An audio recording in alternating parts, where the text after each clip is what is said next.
Asai, goeiemôre broers en susters. Baie welkom vanoggend hier by hierdie oggenderediens. Groot voorreg om so as gelowiges by mekaar te wees. Want dit beteken jy die dag gemaak, jy's hier en ons het die voorreg om vandag 2 sakramente ook te kan beleef en ervaar hierso in die gemeente. Wat 'n groot voorreg. So 'n klomp gaste ook hierso by ons. En ons wil graag net vir mekaar dan hallo sê en voorstel as jy nog nie het nie. Jy sien ons kyk moes dan vir mekaar se koppe. So kom ons sê net groet mekaar net om jou as jy nog nie het nie.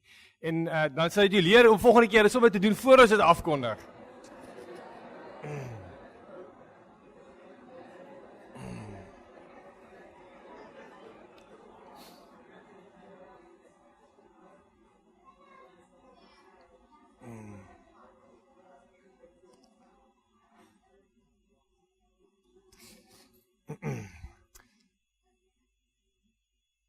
Ons het hierdie gewoonte om ook nuwe mense wat in ons gemeente deel wil wees te verwelkom.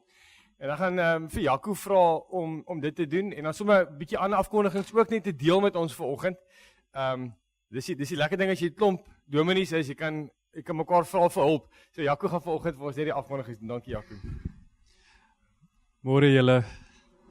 Baie welkom by vanoggend se erediens en nagmaal en doop. Dit is so groot voorreg om die 2 sakramente vanoggend hierso te kan beleef. In besonder, julle almal ken hom, maar ek wil vir Reinhold welkom sê. Ek dink dit is dis 'n groot voorreg om sy susterskindjie te kan doop.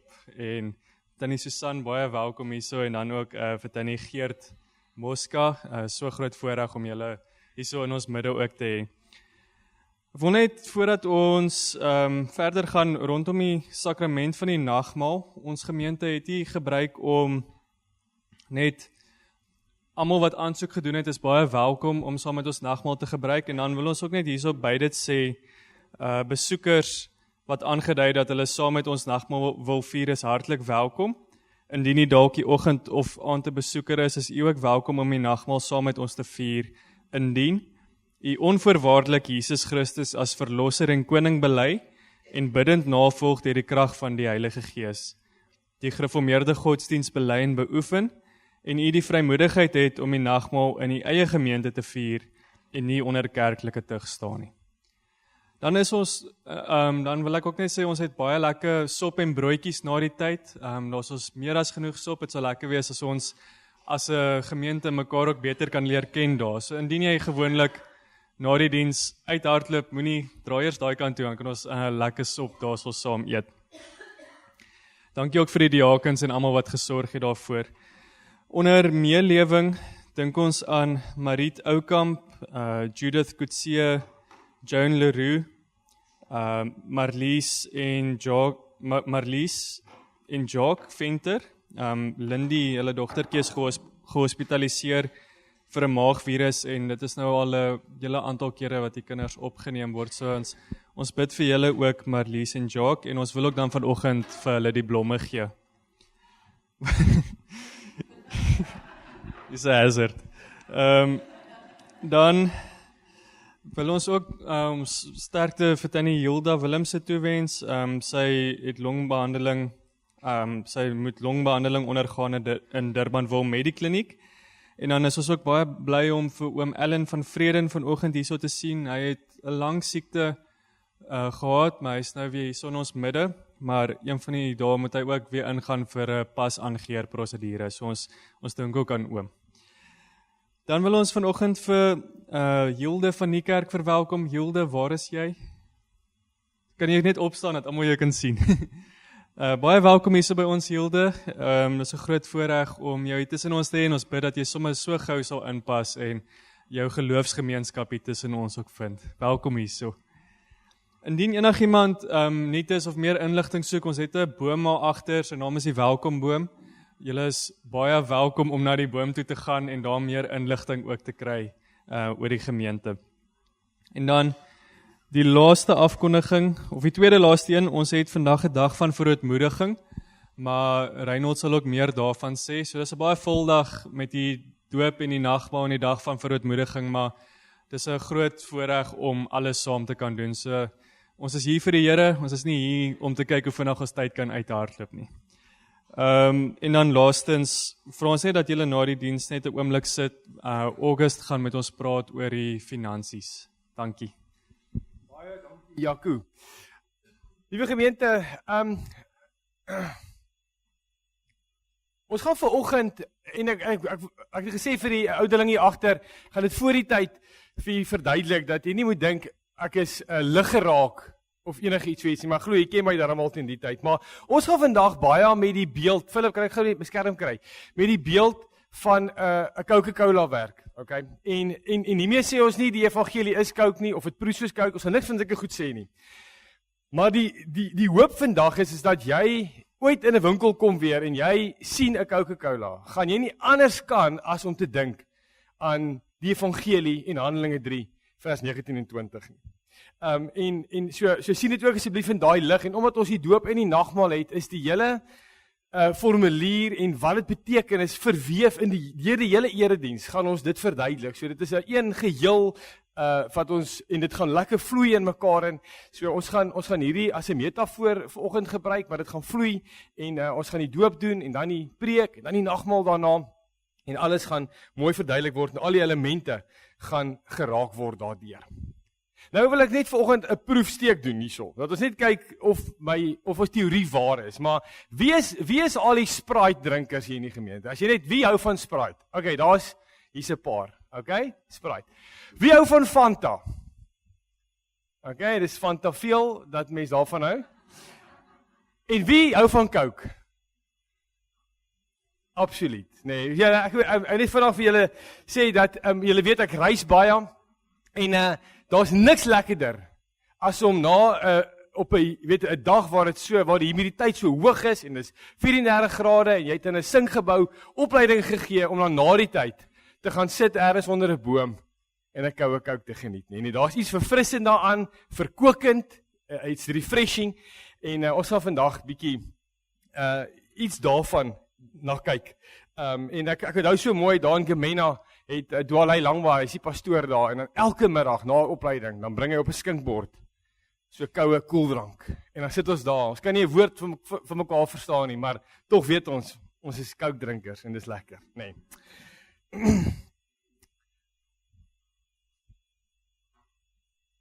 Maar ons gaan vanoggend hierdie erediens begin, met die wete dat daar net een God is, en dat hy koning is oor hemel en aarde. En ek dink, as jy ooit weer aan Coke dink, dan dink jy aan Christus, ons koning, ewig. Coke.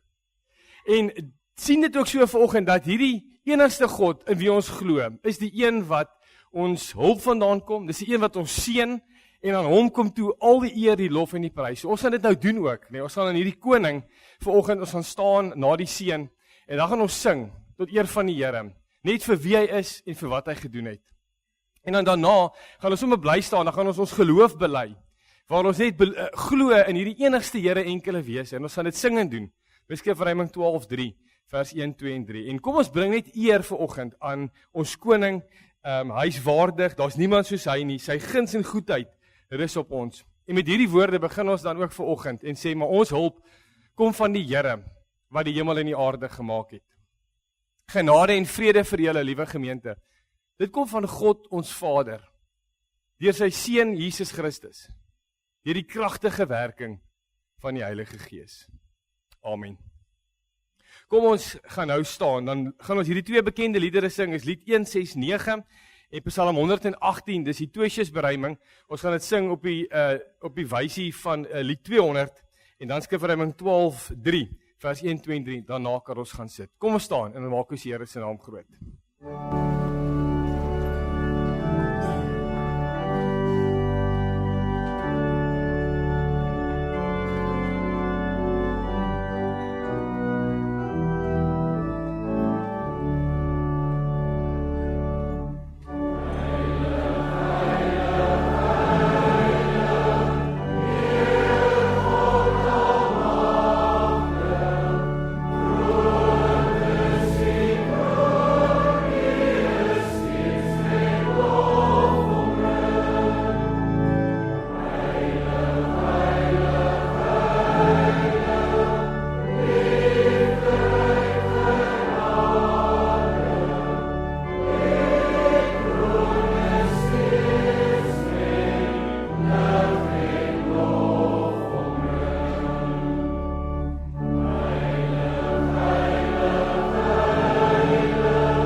Nou gemeente, as jy na 'n blikkie koeldrank kyk, of na hierdie huisies wat ons gewoonlik ook het, weet dan is nou bely dat God is koning en hy is heilig, maar ons weet dat 'n koeldrank of 'n Coke het ook, daar's 3 kleure. Jy kry swart, rooi en wit. En ons kom nou by die gedeelte waar ons regtig wil klein word voor die Here en die swart wat natuurlik staan vir sonde, en hierdie sonde wat in ons lewe ingekom het gemaak dat ons nie meer in God se teenwoordigheid kan wees nie. Ons sien dit in Adam en Eva wat uit die tyd van Eden uitgeskuif is, uit God se teenwoordigheid uit. Ons kan nie in sy ry kom nie, sê die doopformulier. As gevolg van dit. En ons is in die moeilikheid, ons het teen die Here gesondig, en ons sien nou nog steeds die effek daarvan in ons lewe. Op verskeie maniere. Jy het dalk hierdie week beleef in jou eie lewe, dalk in jou huwelik, by die werk, op verskeie plekke sien ons dit. En ons sien dit veral as ons vandag kyk na ons dag van verootmoediging. Nou kan dit verootmoediging beteken om ons kan sê om klein te word voor die Here. Om te sê, Here, ons is buite beheer, dinge is buite beheer, U is in beheer en ons moet ons wil kom jammer sê eintlik vir die skade wat sonde in hierdie wêreld rig en my eie aandeel daaraan. Okay, my eie aandeel daaraan. So toe die synode gesê, maar kom ons vaardige dag van voorootmoediging uit en vandag reg oor die land alle kerke, gereformeerde kerke doen dit. En ons sê, okay Here, wat gaan aan in ons land? Wat gaan aan in die kerk? En wat gaan aan in ons eie lewe? So ek gaan vir hierdie lees, en ons gaan dit bid ook, maar die gedagte is, dat mense net sê, as jy lees hierso van, okay, ja, die polisiediens, ons weet die polisiediens, dinge ruk nou hand uit daar, dinge kom nou uit, daar's nou korrupte spul. Dan as jy sê, ja, die polisie, dit en dit nie. Maar dat ons ook sê, maar waar is ek korrup in my lewe? Wat is my aandeel tot korrupsie partykeer? As daar so iets is, nê. Of verdeeldheid, en spanning wat veroorsaak wat in die kerk is dalk partykeer. Of siektes, nê. Back and closure wat ons het. Help ek om dit te voorkom, as ek 'n verspreider daarvan, wel, nie jy koeie is nie, maar met jou bande as jy op 'n plaas kom of die oorlog nê in die Midde-Ooste, dis deel van wat ons bely of gaan bid vanoggend. Maar waar initieer ek dalk 'n fight in my huwelik of tussen my kinders of tussen vriende en wil ek nie jammer sê of bekeer nie. So die ding gaan alle kante toe. En dis dan hoekom ons vanoggend in die lig van die besluit ons word klein oor hierdie 3 punte. Die kerk voel, daar's uit daar van die saak spanning oor die vrou in die amptsituasie en die synode van 2006, so dit na die Here toe vat in gebed. Daar's die krisis van stygende lewenskoste, die brandstof as gevolg van die oorlog, back and closure, en die rampe, die vloede, die veldbrande, wat baie streke geraak het. En dan die ellende wat veroorsaak word deur korrupsie, misdaad. Die polisiediens het ons genoem. En hoe moet ons dit hanteer? So ek gaan dit nou vir ons gaan nou bid as gemeente saam vir hierdie dinge. En bid in jou hart saam en kom ons erken wie die Here is en wie ons is en ons word klein voor die Here, maar ons gaan ook nou hoor dat al voel ons partykeer skuldig en al voel ons die effek van sonde, daar's altyd uitkoms. Daar's altyd verlossing. Daar's altyd Jesus wat sê, ek het betaal ook daarvoor. En dit is die vertroosting vanoggend. Maar kom ons vat dit na die Here toe in gebed.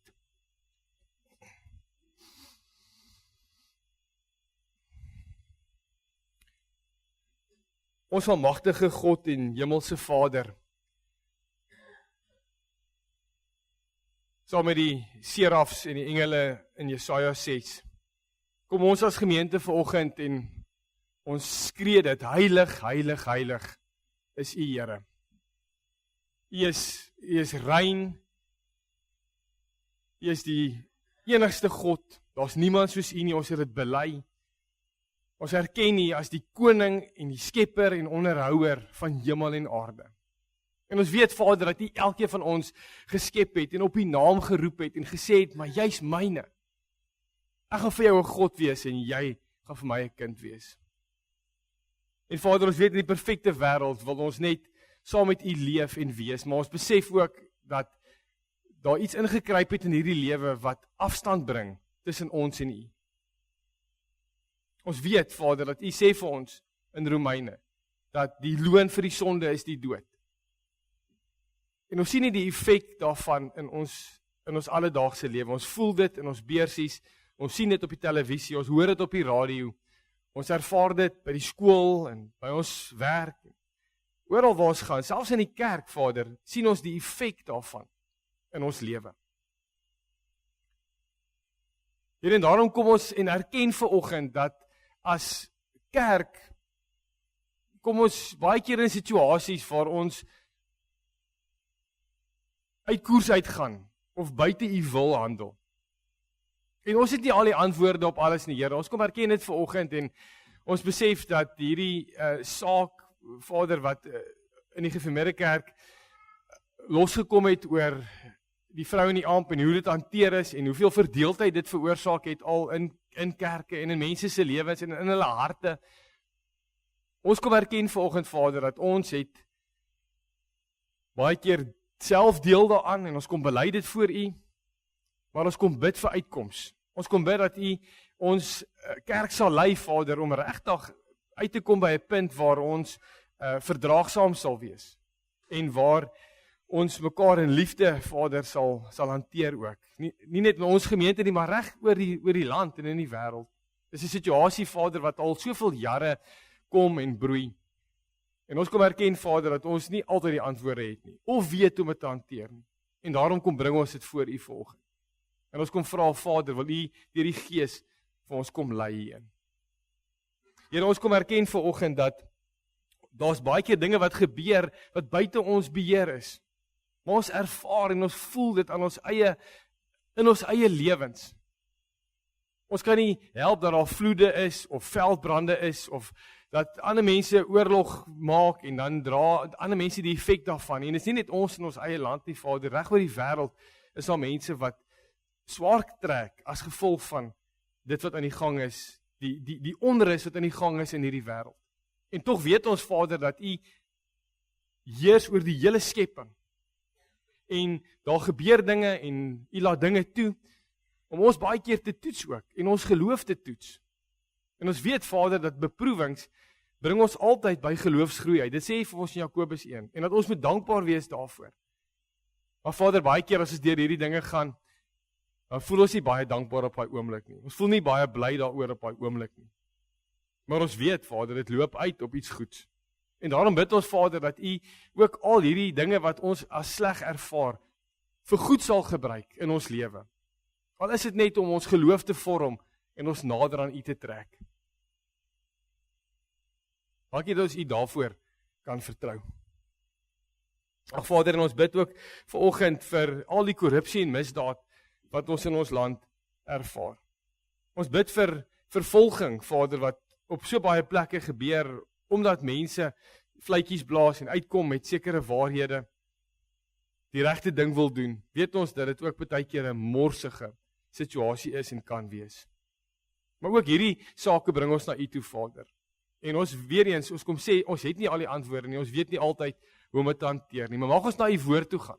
En weet, Vader, dat selfs al skommel alles baie keer in ons lewe, dat U sê vir ons, U is die een wat nie slaap wanneer daar storms om ons woed in die boot nie.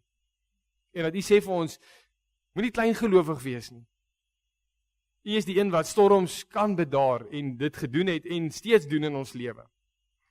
Maar Vader, mag al hierdie situasies regtig ons bring op 'n punt waar ons net nader aan U groei, U wil opsoek en met 'n hoop leef, Vader, dat dit wat ons nou ervaar nie die einde is nie. Ons weet dat al hierdie dinge loop uit, Vader, op iets wat ewig is en heerlik gaan en vir ewig gaan bly, en dit is, daar lê vir ons 'n heerlikheid voor, waar daar nie meer trane gaan wees nie, waar daar nie meer misdaad en korrupsie gaan wees nie. Die ewige lewe wat voor lê, maar ons weet ook, Vader, dat U die kerk roep, juis met die oog op 'n tyd soos hierdie, om 'n stukkie hemel aarde toe te bring, en iets van hoe ons leef, wat ons praat, waarvoor ons opstaan, dat dit iets vir mense sal wys van die hemel wat vir ons voorlê. Die ewigheid, Vader, waar alles volmaak gaan en sal wees. En dankie Vader dat ons kan weet, selfs as ons baie keer korrup is, of selfs as ons baie keer 'n misdaad pleeg, of 'n oorlog begin, of 'n geveg begin, dat ook daai dinge vergewe is, as ons met 'n hart vol berou na U toe kom. Ag, dankie Vader dat ons dit kan bely vanoggend en na U toe kan bring. En dankie dat ons hierdie woorde kan hoor, dat die wat in Christus is, het die ewige lewe, ons is vrygemaak. En help ons nou Vader om ook so te leef, sodat ons 'n lig sal wees en sout sal wees in die plekke waar ons rondstap en rondbeweeg. Dit bid ons in die naam van Jesus Christus ons Here. Amen.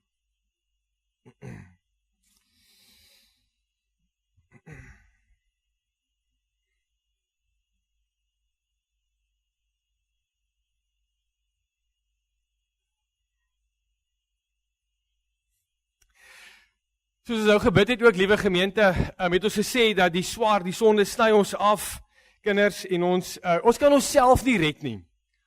Ons weet ons wil dalk, ons is gebore met hierdie idee dat ons by die Here wil wees, maar nou sê die formulier ook, maar ons kan nie uit ons eie nou by die Here kom nie. Iets anders, iemand anders is nodig om dit vir ons te doen. En dis hoekom die Here sê, hy het ons so lief, dat hy het 'n belofte gemaak, hy het 'n verbond gemaak toe alles stikkend geraak het, met Abraham, en gesê, ek gaan in jou 'n seën wees tot die nasies. In jou sal alle nasies geseën wees, en ek gaan 'n verbond oprig tussen my en jou. Ek gaan vir jou 'n God wees, en jy gaan my kind wees. En dan sien ons deur die hele verloop van die Ou Testament, die profete, ons gaan dit nou ook lees, hoe alles voorberei word vir 'n tyd waar die Here iemand gaan stuur, wat ons kan kom verlos van hierdie dinge. En dis hoekom ons sê, maar 'n koukblikkie het ook rooi in, nee, want ons weet, Jesus Christus het aarde toe gekom. Hy het mens geword, hy het onder ons kom woon, en dan sê Filippense, hy het homself verder verneder, en die gestalte van 'n slaaf aangeneem, en hy's doodgemaak, in jou plek, vir dit alles, elke liewe ding, wat jy al in jou lewe gedoen het.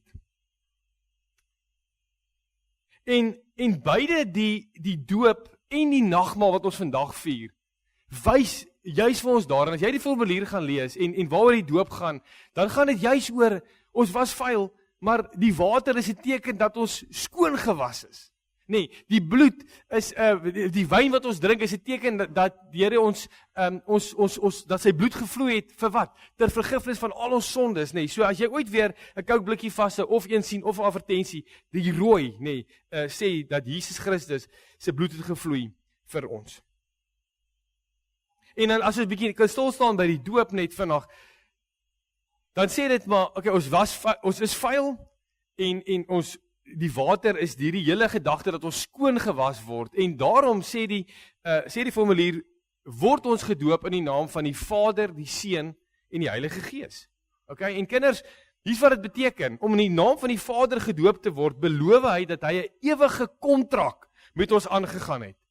'n Kontrak of 'n verbond, of 'n ooreenkoms. Ek gaan vir jou 'n God wees, en jy sal vir my 'n kind wees, en hy sê, ons gaan alles wat die Here beloof het, sal ons kry. Alles wat God beloof, word vir ons deel, en vir ons kinders. As ons in die naam van die Seun gedoop word, dan sê hy, die Seun het gekom om ons verhouding met die Vader reg te maak. Nee, hy het gesterf en opgestaan, en op dieselfde manier het ons gesterf, en saam met hom opgestaan in 'n nuwe lewe in. En daarom is hierdie uitnodiging, daarom omhels ons die Here, wat deur sy Gees geloof vir ons gee, en ons omhels dit in geloof, ons sê, ons kyk na wat Jesus gedoen het, ons sien dit, en ons vertrou dat dit wat hy gedoen het, het hy in my plek gedoen. En nou is ons weer terug by Coca-Cola, wat hierdie uitnodiging sê, come on children, accept Christ our Lord, amen. Aanvaar, nee, dit wat Christus vir ons gedoen het, omhels dit, glo dit, kom met geloof na die Here toe.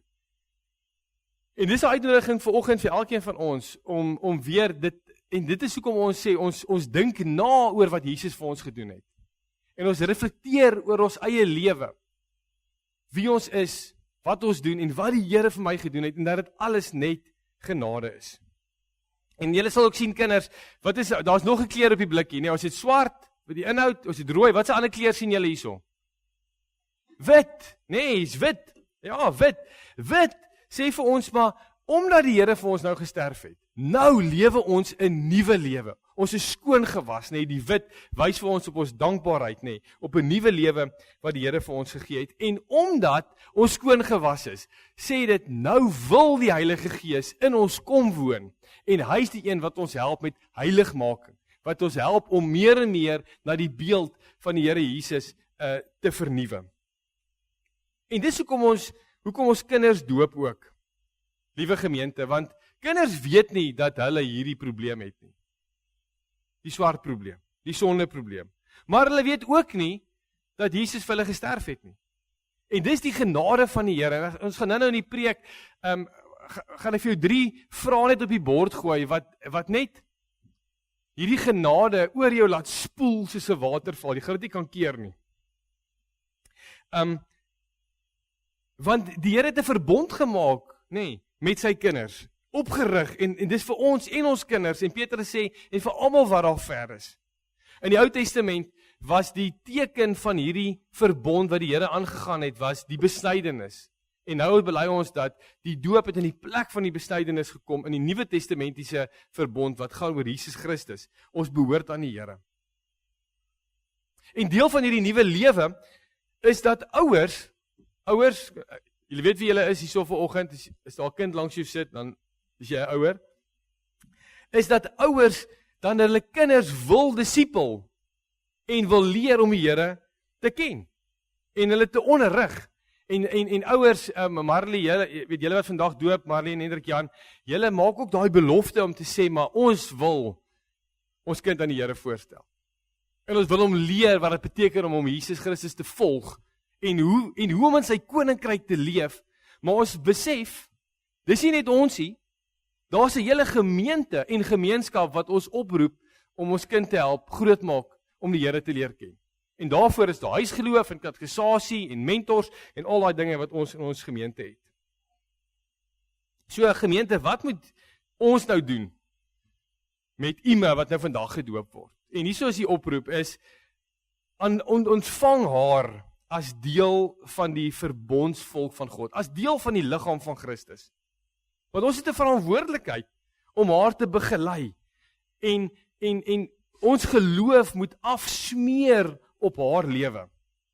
En ons moet haar lief hê, ons moet vir haar bid, en ons moet vir haar 'n voorbeeld wees in Jesus Christus. Dis die hele gedagte. En ek gaan nou vra dat Marley en Hendrik Jan en hulle 3 ander kinders ook vorentoe kom, dat ons vir hulle die vrae kan vra.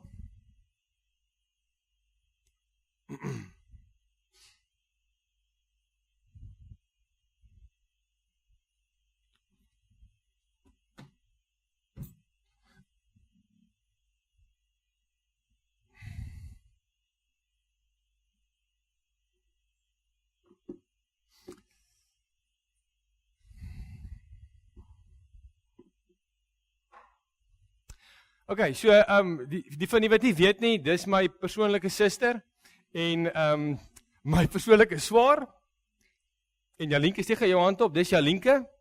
En dis Marcus, daarso, en Estian, maar hy's uit soos 'n kers. En dan nou gaan ons vra dat Ime ook amper ingebring word om gedoop te word. Maar geliefdes, julle het gehoor dat die doop is 'n instelling van God. Om gelowiges en hulle kinders van hulle verbond met hom te verseker. En ons moet dus doop nie omdat dit sommer net 'n gewoonte is of omdat ons bygelowig is en dink wat ook al bygelowig is, ons glo oor dit nie. En daarom gaan ons net 3 vrae vra om ook hulle gesindheid hieroor te toets. En die eerste vraag is, ons kinders word in sonde gebore en ons ken die gevolg van die sonde. Bely julle, Marley en Hendrik Jan, dat Jesus ook vir kinders se sondes gesterf het en daarom as lidmate van die gemeente behoort gedoop te word. Dis die eerste een. Die tweede vraag is, glo julle, bely julle dit wat die Ou en Nuwe Testament ons leer, wat in die artikels van ons geloof staan en wat hier geleer word, die ware verlossingsleer is. En nommer 3 is, beloof julle as iemand se ouers en Estian en Marcus en Jalinke, wanneer sy dit kan verstaan in die leer wat ons genoem het, sal onderrig en laat onderrig tot die beste van julle vermoë. Wat is julle antwoord? Fantasties. Ek gaan nou vra dat ouma Geertjie die vir u inbring en dan gaan ons die doop bedien.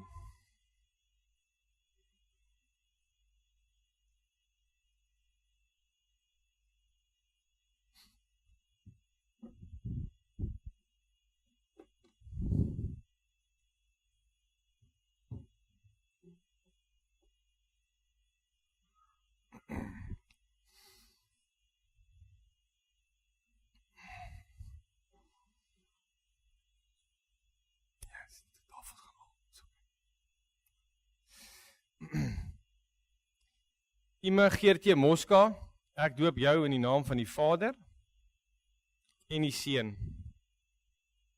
en die Heilige Gees. Amen. Kom ons bid saam. Ons almagtige God, ons hemelse Vader, Here, U is so goed vir ons. U het so lank terug al vir Ime in gedagte gehad. En U het haar gevorm en U het vir haar naam gegee. En U het gesê, jy is myne. En vanoggend kan ons dit sien en beleef en glo dat dit wat U gesê het waar en vas is, ook met hierdie teken, Vader, wat U vir ons as gemeente gegee het, die doop, wat die afwassing van ons sondes kom simboliseer, en dat U vir haar gesterf het, soos U vir elkeen van ons gesterf het, en vir ons 'n nuwe lewe gegee het, om in te kan leef, en ons weet, Vader, dat ons reeds, wanneer ons glo, die volledige ewige lewe het, en dat niks dit uit ons hand kan ruk nie. Ja, Vader, ons weet nie hoe lyk U se lewe nie. Inteendeel, weet nie hoe lyk een van ons se lewe nie. U sê vir ons dag vir dag, moenie bekommer oor môre nie, môre bring sy eie bekommernisse. Maar ons weet, Vader, dat U reeds daar is waar ons nog moet kom. En dat U ook vooruitgaan, soos U vir ons in Jesaja sê, ook in U se lewe en in hierdie gesin se lewe oor hoe hulle U sal volg. En dat U agterna sal kom en dat U hulle totaal sal omferm met U grootheid, U guns en U liefde. En dit wat ons vanoggend ook vir hierdie gesin wil kom toebid, Vader, dat hulle die wysheid en die vermoë sal hê om hierdie 4 kinders groot te maak, dat hulle geloof sal afvryf op hulle kinders se lewe. En dat hulle op hulle beurt weer vir Jesus Christus sal volg en in U sal glo en sal weet dat die Heilige Gees by hulle is. En dat hulle, Vader, wanneer daar storms in die lewe kom, dat hulle sal reageer op die uitnodiging waar U sê, kom na my toe, almal wat moeg en oorlaai is, ek sal vir julle rus gee. Vader, U beloftes is vas en seker.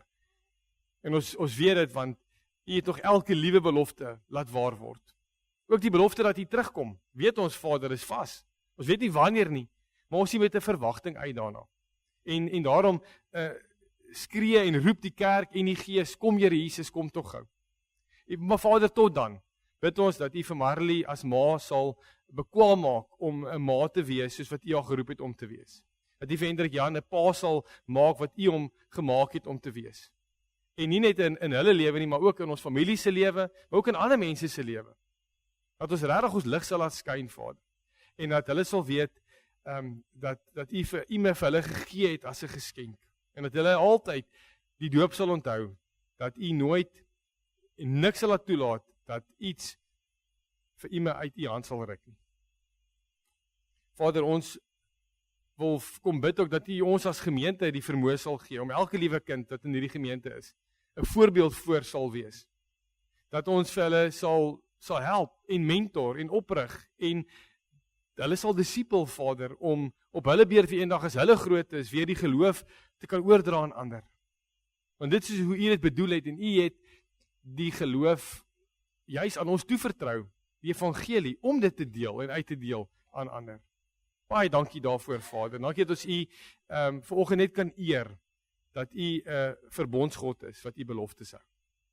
Vader, en as ons ook sing, en as ons verder gaan vandag, en nagmaal gaan vier nou, mag hierdie ryk beloftes en hierdie tekens, mag dit net vir ons waar en vas wees. In die naam van Jesus bid ons dit. Amen. Gemeente, kom ons sit so en lied 292 is 'n baie mooi lied wat ook van die doop sing. En kom ons sing dit en dan gaan ons net vir hulle die Bybel oorhandig en dan gaan ons aangaan met die preek vanoggend.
Liewe gemeente, ons het die gewoonte in ons kerk om vir elke dooplidmaat 'n Bybel te gee en ek gaan vir my eie persoonlike ma vra om dit te kom oorhandig.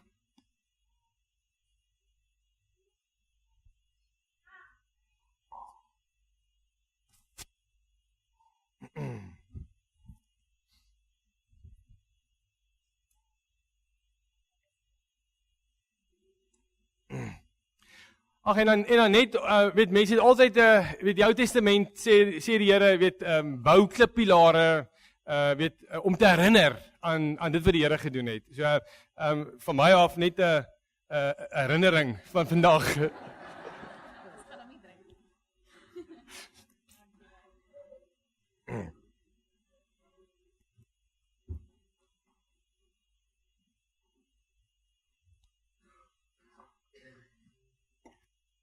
Ja, die bedoeling is regtig dat ergens in die huis opgesit word, nie gedrink word nie, as 'n herinnering aan vandag.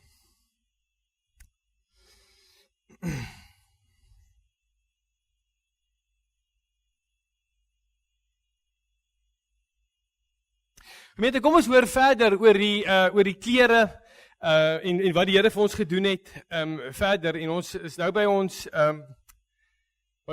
preekgedeelte. Ons gaan nou lekker saam lees ook. En kom ons maak ons Bybels oop by Handelinge 3.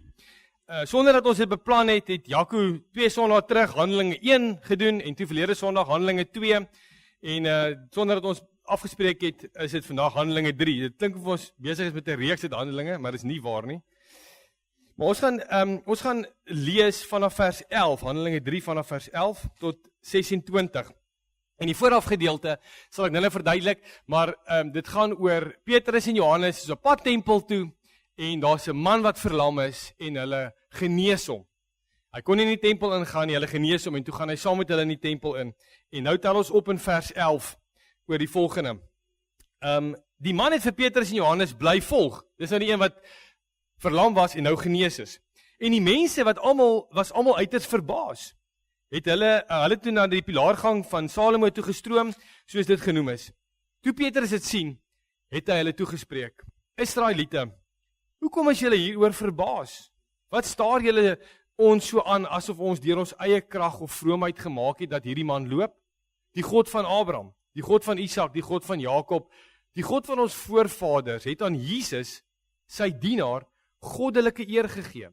Aan hom vir wie julle uitgelewer en voor Pilatus verwerp het, toe hy beslis het dat hy vrygelaat moes word. Hy was heilig en opreg, maar julle het hom verwerp en gevra dat daar vir julle 'n moordenaar begenadig moet word. So het julle hom, die leidsman na die lewe toe, doodgemaak. Maar God het hom uit die dood opgewek en daarvan is ons getuies. Deur die geloof in sy naam het hy die bene van hierdie man wat julle sien en ken sterk gemaak. Die geloof wat van hom kom, het die man volkome herstel hier voor julle almal. Nou weet ek broers dat julle net soos julle leiers in onkunde gehandel het. Tog het God reeds vroeër by monde van al die profete aangekondig dat die Christus sou ly. So het hy dit nou laat gebeur. Daarom bekeer julle en kom tot inkeer, dan sal God julle sondes uitwis. En dan sal daar tye van verkwikking van die Here afkom, en sal hy Jesus stuur wat vooraf vir julle as die Christus aangewys is. Hy moet in die hemel bly, totdat God alles nuut gemaak het. Dit het God reeds lank gelede deur sy heilige profete gesê. Moses het immers gesê, die Here julle God sal uit julle eie geleedere vir julle 'n profeet soos ek laat voortkom. Gehoorsaam hom in alles wat hy vir julle sal sê. Elkeen wat nie hierdie profeet gehoorsaam nie, moet van die volk afgesny word, en al die profete van Samuel af en daarna, almal wat opgetree het ook aangekondig dat wat in hierdie tyd gebeur. Die dinge waarvan die profete gepraat het, is vir julle bedoel, en julle het deel aan die verbond wat God met julle voorvaders gesluit het. Hy het vir Abraham gesê, jou nakomeling sal vir al die volke van die aarde tot 'n seën wees. Daarom het God sy dienaar na die wêreld toe laat kom en hom heel eers na julle toe gestuur om vir julle tot 'n seën te wees, deur elkeen van julle van sy verkeerde paaie af terug te bring. Nou jy kan in hierdie stuk net nagmaal en doop is oor al hierdie bladsye geskryf, nê. Maar spesifiek gaan ons vanoggend hierop fokus. Daarom bekeer julle en kom tot inkeer, dan sal God julle sondes uitwis, en dan sal daar tye van verkwikking van die Here afkom, en sal hy Jesus stuur wat vooraf vir julle as die Christus aangewys is. Nou liewe gemeente, as jy hierdie woorde hoor, verkwikking, of die Engelse woord refreshment, of rest, wat is die eerste ding wat in jou kop opkom? Waartoe gaan jy? Gaan jy na 'n mooi plek toe? Eet jy iets? Drink jy iets? Wat is dit vir jou?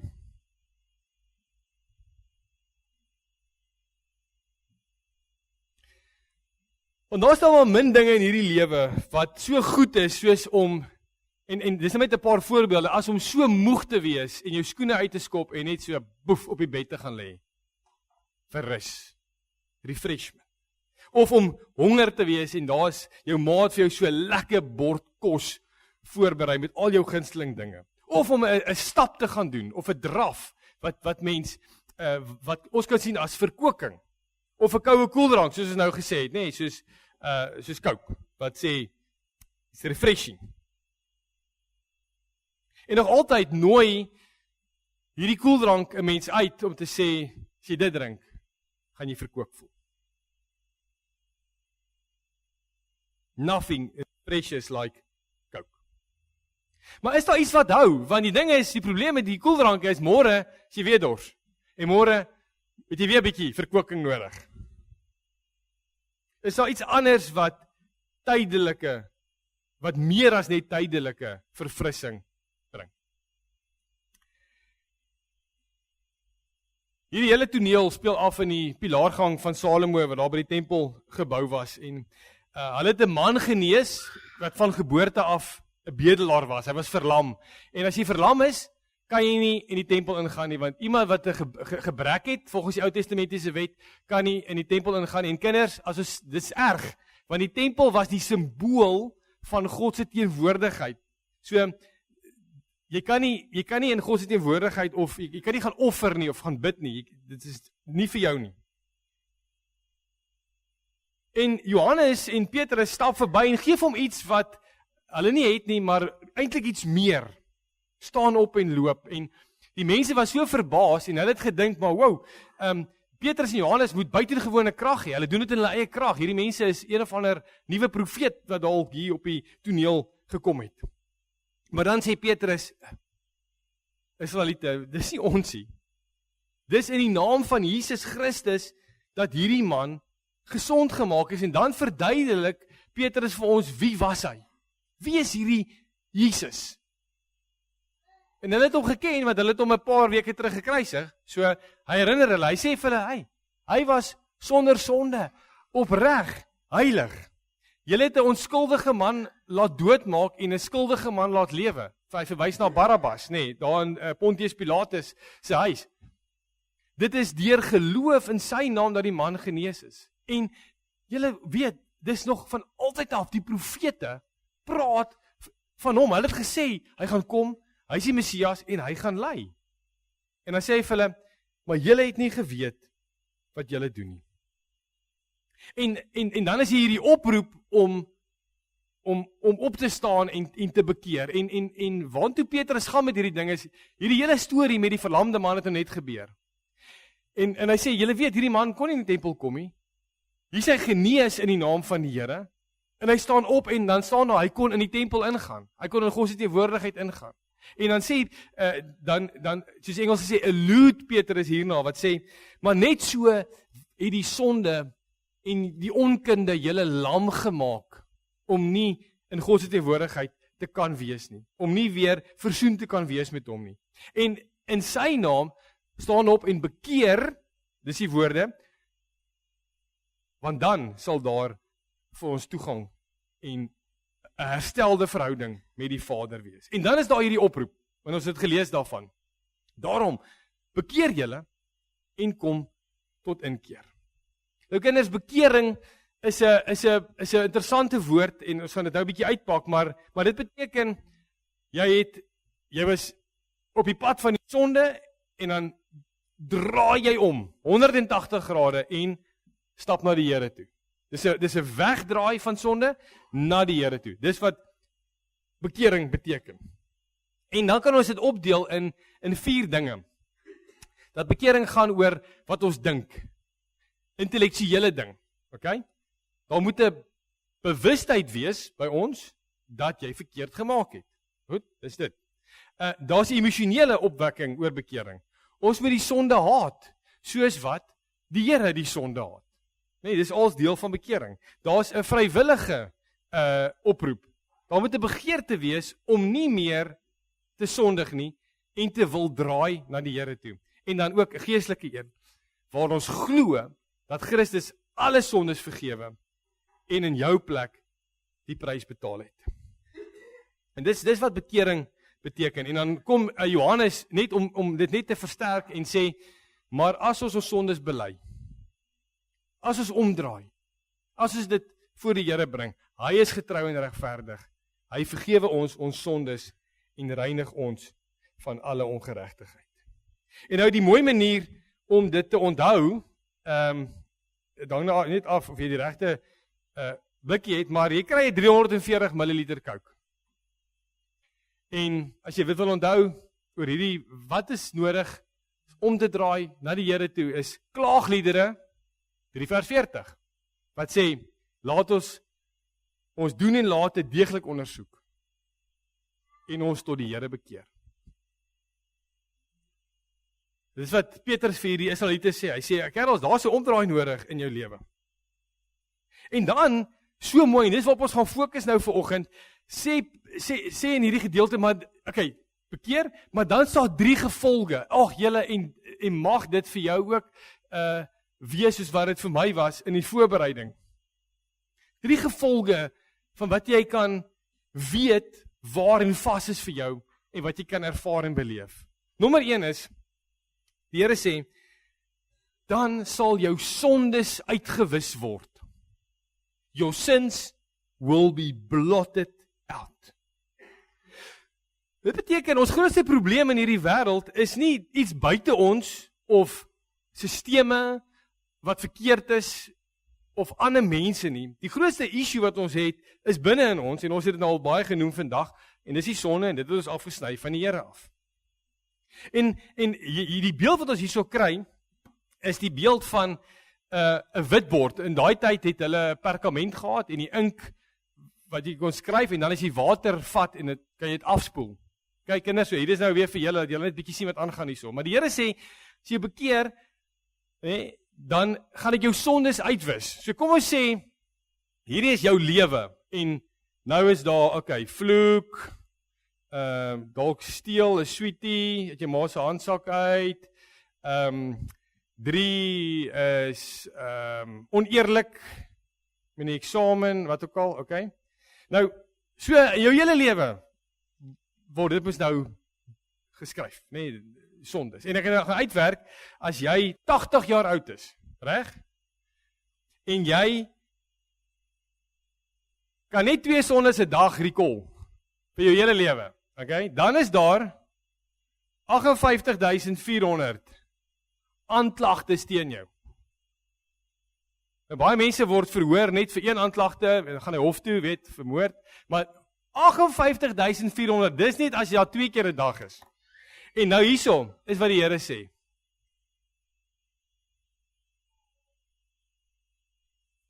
It will be blotted out. Imagine dit. Dat die Here sê, al die aanklagtes teen jou, is nie meer daar nie, hoekom? Want Jesus Christus het daai prys betaal. Uitgewis. En dan in Jesaja 43, die Engels sê dit mooi, in die Afrikaans stel dit bietjie anders, maar hy sê, I am he who blots out your transgressions for my own sake, and I will not remember your sins. So dis met hierdie houding, wat ons vanoggend met nagmaal gebruik ook, want nou begin dit, dit moet nou opwindend begin raak in ons, want dis presies wat ons nou gesien het met die doop, ons sondes word afgewas, in die nagmaal, Jesus se liggaam wat gebreek is, en die bloed wat gevloei het, ter die versoening van al ons sondes, en so op jou lewe, staan daar, net dit, betaal, byt, afgehandel, daar is niks meer nie. En dan sê die Here, die tweede gevolg van dit wat bekering bring in ons lewe, as ons by die Here is en draai, is, daar sal tye van verkoking van die Here afkom. En dis waar die hele Coke ding vandaan kom, want die Coke maatskappy sê, nothing refreshes like Coca-Cola. Maar hierso kom Petrus en hy sê, then there will be seasons of refreshment in the presence of the Lord, sê die Engels. Verkoking sal van die Here afkom, refreshment. En hier sê Paulus, jy sal dit beleef. En het jy al so gedink aan die evangelie, my liewe broer en suster, dat daar seisoene van verkoking vir jou sal wees, omdat jy glo in die Here. En wat beteken dit? Wat beteken hierdie verkoking? In ons teologiese woordeboeke, is nou nie die HAT nie, is nou die grand teologiese woordeboeke, sê die volgende, en ek het net so neergesit vir jou, relief from the stressful, burdensome circumstances. Relief. Breathing space. So that the Lord may cause you to have relief from trouble. A state of cheer and encouragement after a period of having been troubled or upset. Recovering of happiness. Het jy al gedink dat die evangelie dit by 'n mens bring, seisoene daarvan, tye daarvan bring, omdat ons in die teenwoordigheid van die Here is? En dit verwys na 'n mondvol dinge. Dit verwys in die eerste plek na Christus se terugkoms. Hierdie tye van verkoking, want hy is besig om te praat en hy sê, maar Christus gaan terugkom en hy gaan alles volmaak maak. So dit verwys na die volmaakte staat waarin ons sal wees as die Here Jesus Christus terugkom. Daai plek wat Openbaring sê, gaan nie meer trane wees nie, gaan nie meer verwoesting wees nie, 100%, maar dit verwys nie net na die koninkryk wat kom nie, want ons het reeds die koninkryk, dit bely ons tog. Nog nie volmaak nie, dis hoekom hy sê, there will be seasons, daar sal tye wees, wat ons nou kan beleef en verkoeking ervaar. En wat is dit? Ek is vergewe. Ek het die Heilige Gees wat in my leef. Immanuel, God met ons, dis Pinkster. God het sy Heilige Gees gestuur. God se persoonlike teenwoordigheid is in my.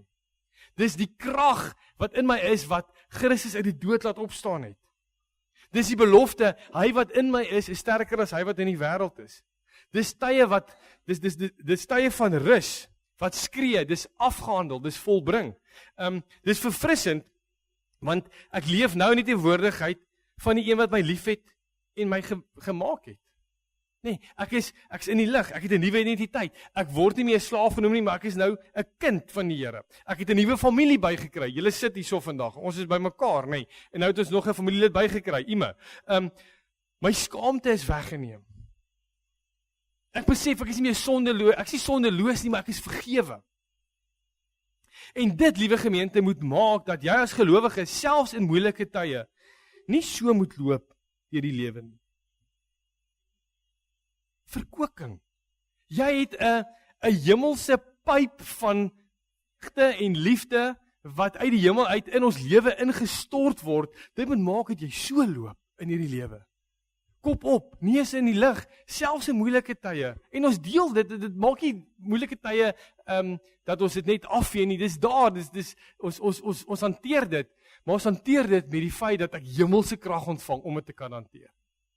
En dat daar tye net van absolute verkoeking kom. Die Here is my breathing space.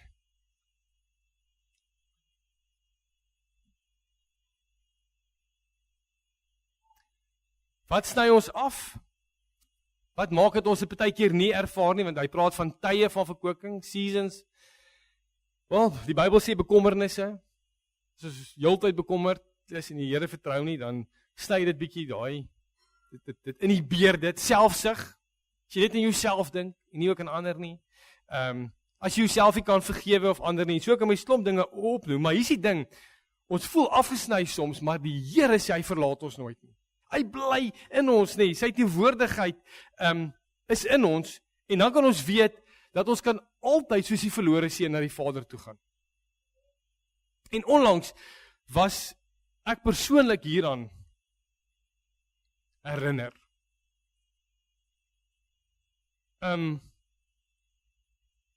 Ons het die voorreg gehad om by die skool Pinkster aan te bied. Ek en Wieks. En elke dag het ons tyd gehad met die kinders om hulle te leer. En op die donderdag, net om die kinders te toets oor of hulle geluister het die week, het Wiekie 3 vrae op die bord gehad. Net om die kinders te toets. En wow, ek het daar gesit en geluister en laat hierdie vrae net oor my spoel. En toe besef ek net weer wat 'n ongelooflike verkoeking die evangelie is. Wat 'n ongelooflike verkoeking dit is om 'n kind van die Here te kan wees. En die vraag was net eenvoudige vragies wat ons vir hulle gevra het. Hey, kinders, wat kan ek doen om hemel toe te gaan? Wat kan ek doen om die koninkryk in te gaan? En dan antwoord hulle nou. Dan sê Wiekie, nee, daai is nie reg nie. Jy kan niks doen om in die koninkryk in te gaan nie. Jy moet net glo. Jesus hy is die een wat in die koninkryk is, en as jy in hom is jy in die koninkryk. So dis net geloof, jy kan niks doen nie. OK, laat dit 'n bietjie spoel. Ons ou waarhede, maar ons moet herinner word hieraan. Ek moet herinner word hieraan. Ek is al 42 jaar kind van die Here, en dit was iets wat ek moes, wow.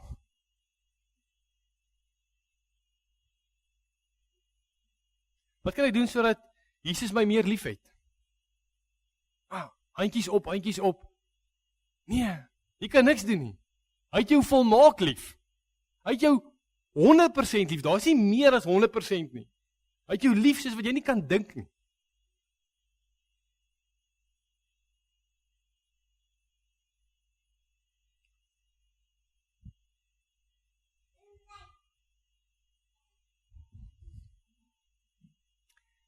Kan ek iets doen wat nie vergewe kan word nie? Is daar 'n sonde wat jy kan doen as gelowige wat nie vergewe kan word nie? En die antwoord is nee.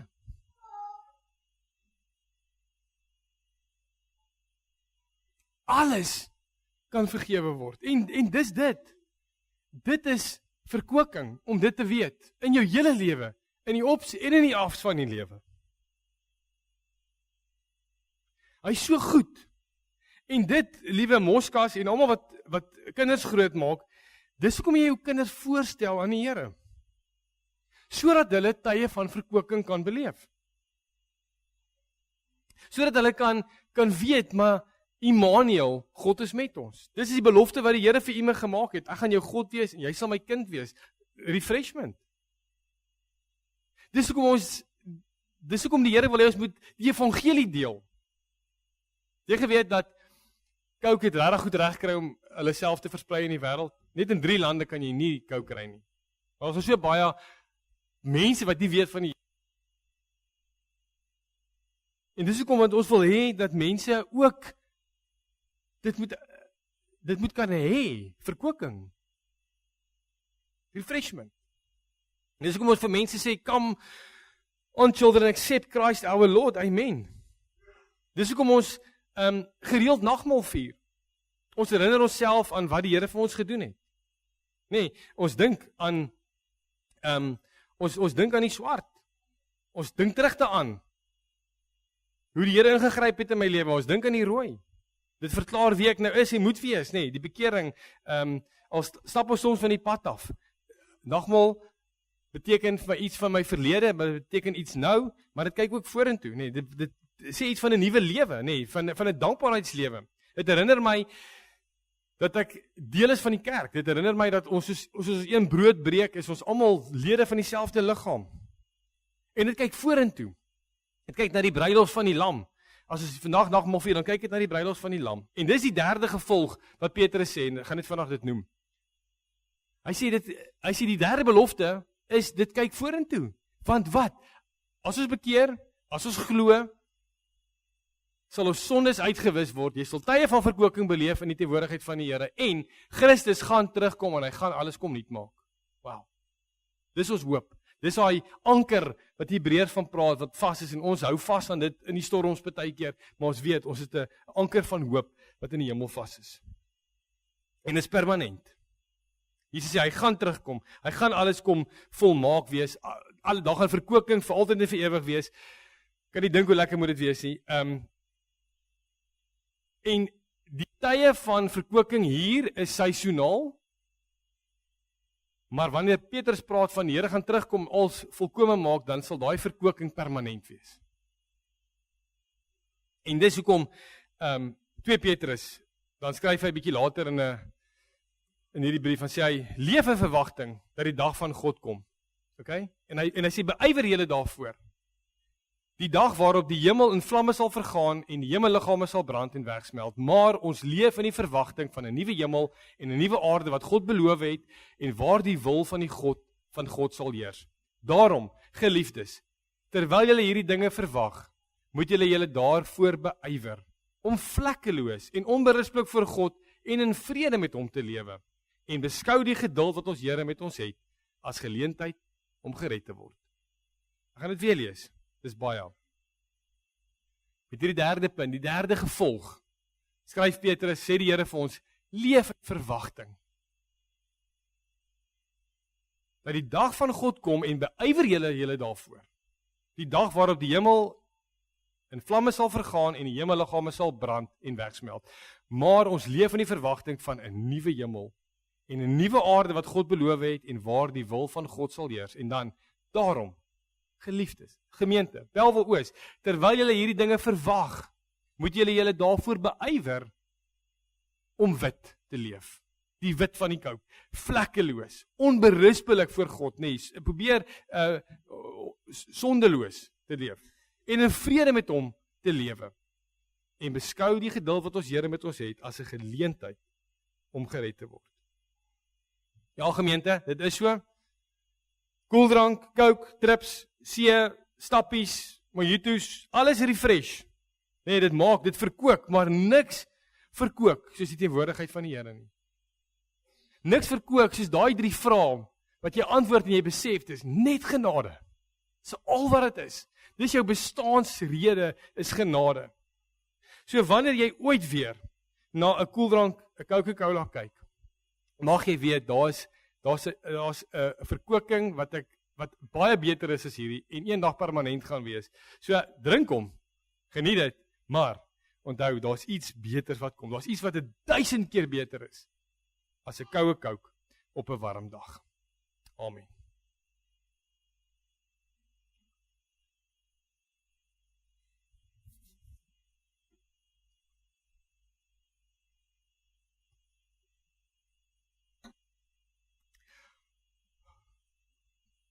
Met ons het die voorreg om 2 sakramente vanoggend te hê en ons gaan nou oorgaan om die nagmaal te bedien, maar voor ons dit doen, kom ons sit net so en kom ons sing Psalm 23 vers 1, 2 en 3 die spies weergawe.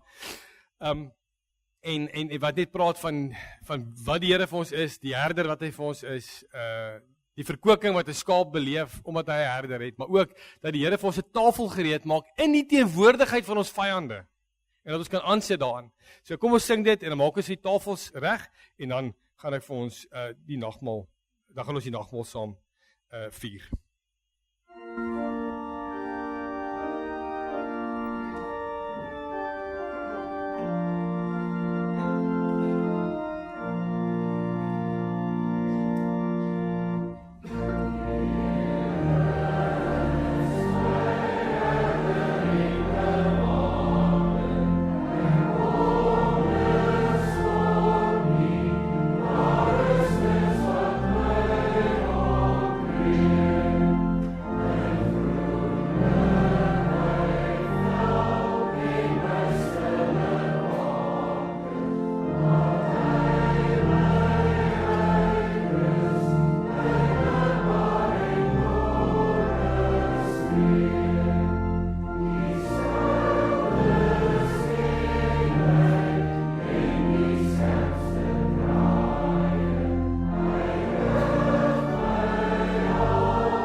Liewe gemeente, kom ons luister na die woorde waarmee ons Here Jesus die nagmaal ingestel het, soos Paulus dit verwoord en is in 'n baie eenvoudige vertaling.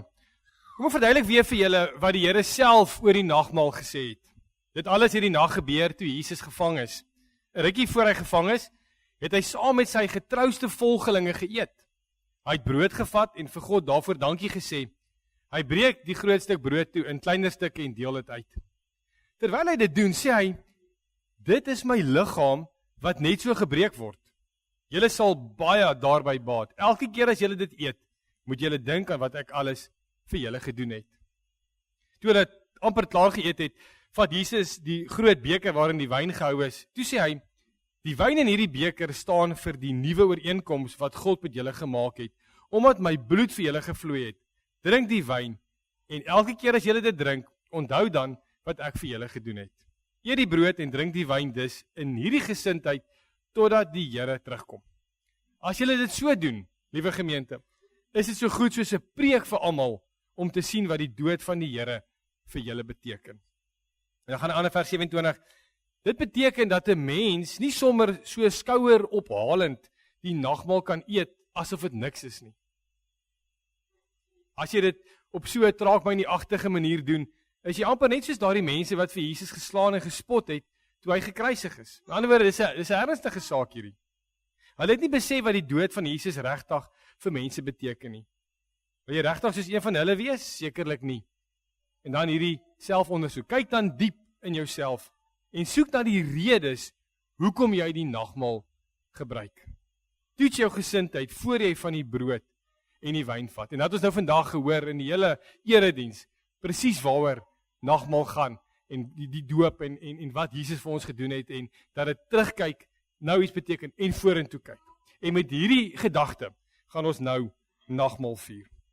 En hoe ons dit gaan doen is, ons gaan heel eers vir almal wat aan die tafel wil kom sit, ons het 'n geleentheid vir hiersoos 'n sitplekke. U is so welkom om te kom en daarna gaan ons vra dat die wyn eers uitgedeel word en dan die brood en dan vier ons as gemeente almal saam die nagmaal. So as daar gemeentelede is wat graag hierso wil kom sit saam, is jy so welkom, kom asseblief en dan as almal gesit het, dan deel ons die wyn uit en dan die brood. Baie dankie.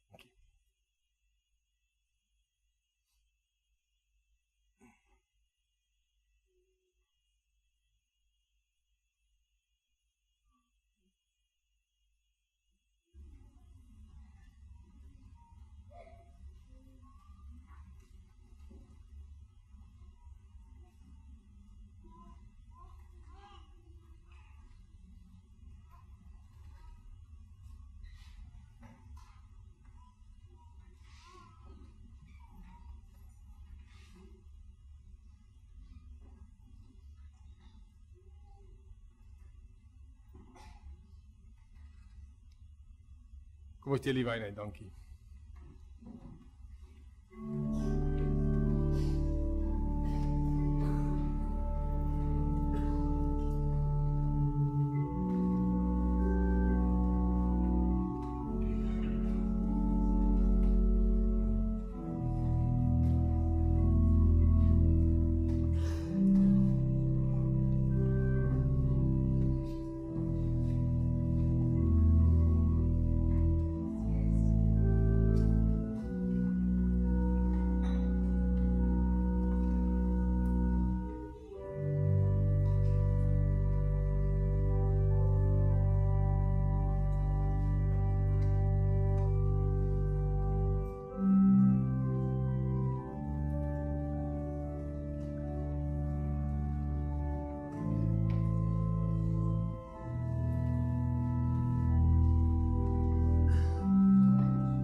Kom ons maak dit seker of almal gekry het. Is daar iemand wat nie brood of wyn gekry het nie? Iemand wat oorgeslaan is? Kan nie. Lyk of almal gekry het. Fantasties. Baie dankie aan almal wat gehelp het om uit te deel. Gemeente, ons rig nou ons hart en gedagtes op Jesus Christus. En die Bybel praat van hom as die voorspraak aan die regterhand van ons hemelse Vader. En dan hierdie oproep, wees verseker dat die Heilige Gees u werklik versterk met Jesus se liggaam en bloed. Net so seker as wat u die brood en die wyn ontvang as herinneringsteken aan sy dood.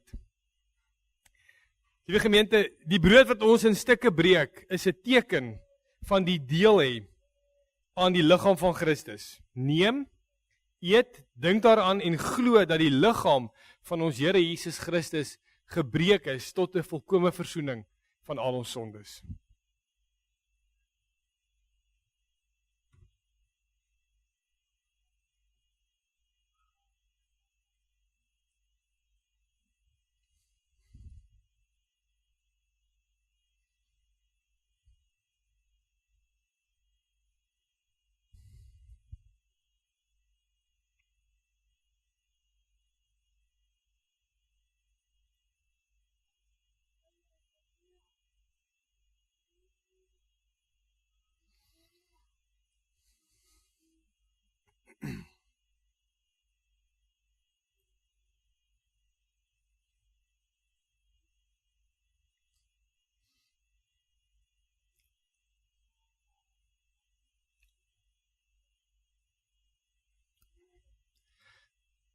Liewe gemeente, die wyn wat ons met dankbaarheid drink, is 'n teken van ons deel hê aan die bloed van Christus. Die bloed waardeur ons geseën word. Neem, drink daaruit en glo dat die bloed van ons Here Jesus Christus vergiet is tot 'n volkomme versoening van al ons sondes.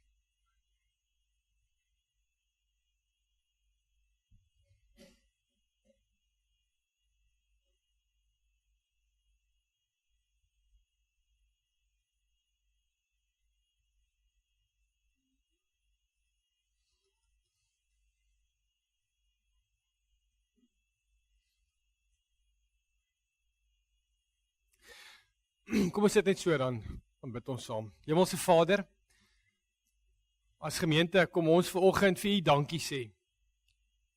Maar Here, ons wil dit nie net doen met ons lippe nie, maar ook met ons harte en met ons hande en met ons voete. Het u vir ons vanoggend weer kom herinner aan die blye evangelie wat u vir ons elkeen gegee het deur die Heilige Gees wat in ons woon. En Here, ons kon dit vanoggend sien, 2 keer, die tekens wat u vir ons gegee het, die sakramente. En dat ons vanoggend dit kon proef, Vader, en kon smaak in wyn en brood. En dan weet ons, Vader, dat u vir ons gesterf het, u bloed het gevloei, en daarmee het u die prys betaal. U het gesê, dit is volbring, dis afgehandel. Ons is nie meer skuldig nie, ons is verlostes. En Vader, nou wil ons as verlostes leef. En dankie dat ons baie keer net nagmaal kan gebruik om te besef dat daar tye van verkwikking is. Dat u ons sondes uitgewis het. En dat ons kan uitsien, Here, na u terugkoms. Maar tot dan wil ons aktief in die koninkryk 'n lewe wat net sê, dankie Here.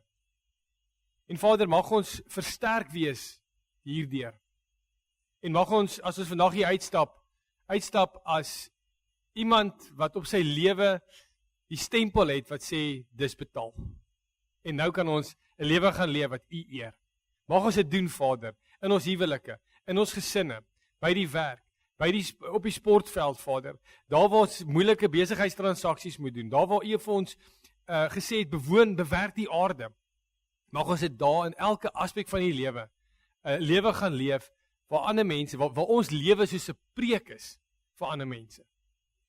Want daardeur, Vader, weet ons, as ons aan U gehoorsaam is dit ook 'n teken van ons liefde vir U. Dit sê vir ons in Johannes. Maar dankie dat U ons eerste lief gehad het, en dat ons nooit dit sal vergeet nie. Dat U U enigste seun gestuur het, sodat die wat in U glo, nie verlore sal gaan nie, maar die ewige lewe sal hê. Amen. Ons kan maar teruggaan, gaan ek teruggaan, en dan gaan ons 'n laaste lied sing.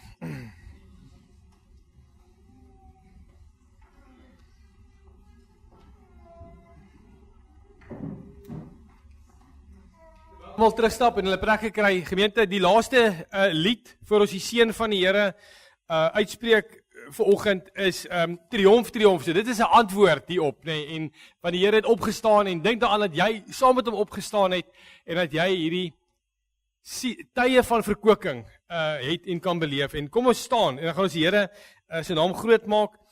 Die kollekte is vandag sal ek nou aankondig nadat ons gesing het. En as ons klaar die seën van die Here uitgespreek het, dan sing ons in plek van die Amen, Skrifverryming 1:2, baie bekende een, maar dis regtig, kom ons loof die Here vir wie hy is en vir wat hy doen. So ons gaan 2 liedere sing, Triomf, Triomf, en dan die seën, en dan Skrifverryming 1:2. Baie dankie.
Ontvang die seën van die Here, die genade van ons Here Jesus Christus, die liefde van God en die gemeenskap van die Heilige Gees sal met julle elkeen wees en bly. Amen.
Jaco het genoem dat ons net 'n paar minute, soos ons gewoonte is, vir iemand kans gee om ietsie van 'n terugvoer te gee, wat 'n mooi geleentheid ook vir oggend. August, baie dankie. Jo, dit is daarom so lekker om hier voor te staan en te hoor hoe julle sing, dit is wonderlik. Eerstens wil ek net sê, julle sal sien is groot bedrag, maar daar is ook vreeslik baie transaksies en baie detail wat gedoen moet word en ek wil aan Ronel van Ryn erkenning gee vir al die werk wat sy doen om seker te maak dat al die fondse ook by die regte plek kom en dan ook vir Jan van Mulligen wat vir ons die syfers gereeld saamstel om dan vir ons die geleentheid te gee om vir julle terugvoer te gee. Nou, dis my voorreg dan eintlik om vir julle te wys, net bietjie te wys hoe ons die fondse wat die Here vir ons gee aanwend in die gemeente en ook buite die gemeente. Nou daar's 3 kategorieë eintlik of tipes bydraes wat ons ontvang. Die eerstens is die kerkkas, dis die grootste gedeelte wat ons ontvang, tipies die maandelikse bydraes van lidmate. Die tweede gedeelte dan nou vir interne fondse soos die diakonie, die koninkryksfonds vir verskillende mensebelange, weer eens dit word op die bydraevorm aangedui of soos wat julle bydraes maak. En dan ook kollektes wat ons ontvang wat veral vir eksterne aktiwiteite en soos Bolandse bedieningsfonds, Huis Boland, kinderhuise en ander instansies gegee word. En nou die totaal wat vir die vorige jaar, die totale bedrag wat ons ontvang het, so 9,2 miljoen rand, as ons dit in daai 3 kategorieë verdeel, kan julle sien die grootste deel vir die kerkkas. En as ons so 'n prentjie wys van hoe word dit aangewend? Ramings, dit is wat na die gereformeerde kerkkantoor toe gaan, die adminbureau wat onder andere ook vir die emeritaatsversorging van die afgetrede predikante sorg, wat al die kerke, al die gereformeerde kerke bydra in die land. Gee, dit is waar ons byvoorbeeld die diakonie, Huis Boland, waar ons gee na buite toe, en dan die grootste gedeelte bediening binne en buite die gemeente, so die woordbediening, die koninkrykswerk wat gedoen word, in Afrika, Christian Prison Ministries, alles word daar by mekaar getel. So 70% van ons fondse wend ons aan om te gee en om bedieningswerk te doen. Nou as ons net kyk na die bietjie meer detail syfers van die vorige jaar, daar is die totaal, dis hier kyk ons nou net na die kerkkas bydraes en die aanbieding daarvan. So dit is die bydraes wat ons ontvang het. Die ander inkomste is hoofsaaklik huur en rente op ons kontantfondse. Daar is die uitgawes, bediening van predikante, die versorging, dit neem die totale bedienings uitgawes in ag, die ramings wat aan die gereformeerde kerkbureau betaal word, en die oorskot van 203.000 rand. En julle sal laat onthou, ons het so 'n bietjie meer as 1 miljoen rand betaal om die dak te vervang in 2024. Begin van verlede jaar was die skuld 522.000, so ons skuld nou nog net 319.000 rand. Ons begroting vir die volgende jaar, dis die uitgawebegroting. Hoofsaaklik het ons na die individuele items, tipies inflasieverhoging gekyk. Soos julle weet, het die samestelling van ons predikante bietjie verander, wat gemaak het dat ons totale uitgawe daaraan feitelik dieselfde gebly het. Nou as ons dan nog gaan terugwerk, en ek is bietjie agterste voorrekenmeester partykeer, as ons gaan terugwerk en ons sê, maar hierdie jaar wil ons die res van die dakskuld afbetaal, dan kyk ons na so 5% toename in ons bydraes. En dan sal ons teen die einde van die jaar al die dakskuld afbetaal het. Ons gaan nou nie ophou om geld te spandeer nie, dan is dit net iets anders wat ons weer kan doen. Veral wil ons 'n beroep doen op bydraes vir die koninkryksfonds, waar daar in die gemeente, eintlik maar Jerusalem, Judea en Samaria tot in die uithoeke van die aarde, wat dan nou typies Afrika is, geld aanwend. En om dan nou net te kyk na die voorlopige syfers van die eerste 2 maande van hierdie jaar, dit was die begroting, dis wat ons ingekry het, en met groot dankbaarheid vra ons, doen so voort asseblief. Dankie.